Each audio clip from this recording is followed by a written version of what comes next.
How to create interactive prototypes in Figma using auto layout. Hey guys, in today's video, I'm going to show you how to create interactive prototypes in Figma using auto layout. So make sure to watch this video till the end, and let's get started. So, beginning with, the first thing you need to do is open your Figma file and create a new frame.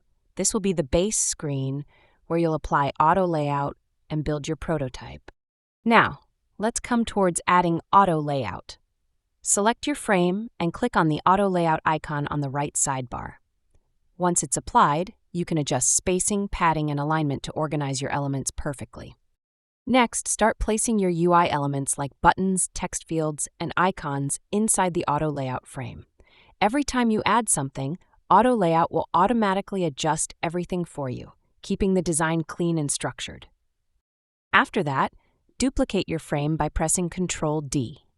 This will help you create multiple screens that represent different states in your prototype, like opened menus or active buttons. Then modify each duplicated frame to show how the interface changes. For example, you can expand a drop-down menu or change a button color for the next interaction state. Now comes the interactive part.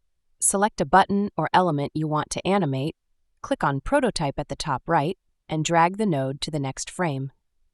Choose your interaction type like OnTap and set the animation to Smart Animate for smooth transitions.